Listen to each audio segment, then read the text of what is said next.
Monsieur le député maire honoraire, mesdames et messieurs les élus, monsieur le représentant de la gendarmerie, capitaine commandant le corps de sapeurs-pompiers,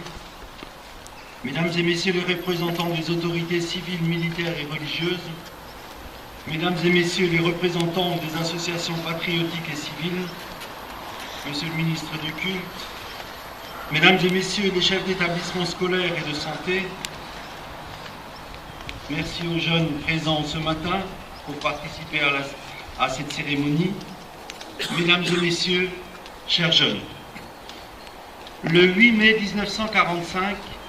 l'Allemagne nazie capitulait. Durant les 6 années auparavant, elle avait réussi à mettre à feu et à sang bon nombre de pays d'Europe, dont la France, par une folie meurtrière,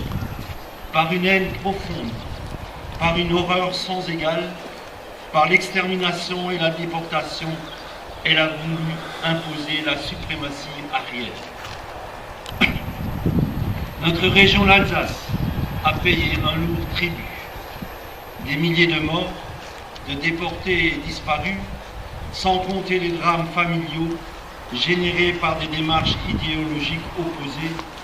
ou encore la profonde souffrance de malgré nous et des fils de tués, qui tout à l'heure déposeront avec moi une gerbe de reconnaissance, une plaie d'ailleurs non encore cicatrisée de nos jours chez bon nombre d'entre eux, sans oublier la persécution des Juifs,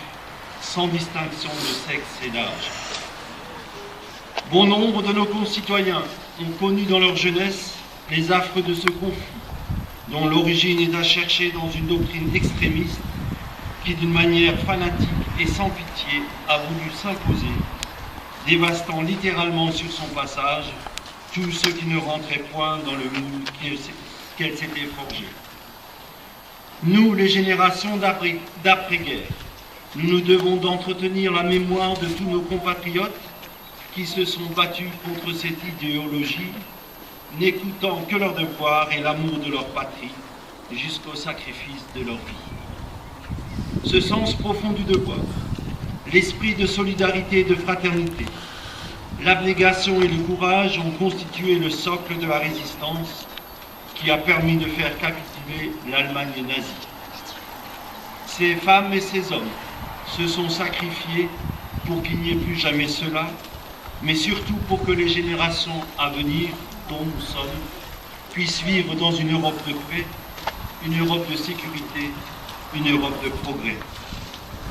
Nous leur devons beaucoup.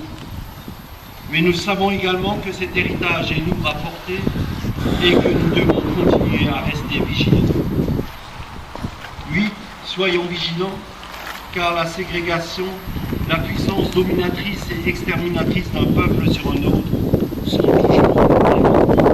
nous. Aussi, je tiens à rendre hommage à nos forces armées, dont certains les représentent aujourd'hui, nos militaires, sollicités à longueur de journée pour assurer non seulement la sécurité des Français,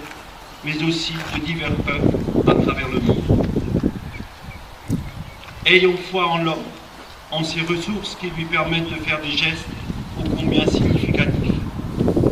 Soyons attentifs à ces gestes d'ouverture qui se vivent aujourd'hui à travers le monde, pour que demain, nos enfants et les générations à venir puissent vivre dans un monde de paix, où la place de chacun, quelle que soit son origine,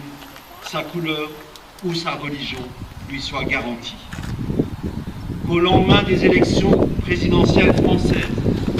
après une campagne électorale surprenante, étonnante, difficile à certaines périodes, notre pays, la France, soit de nouveau imprégné de ses valeurs de liberté, d'égalité et de fraternité.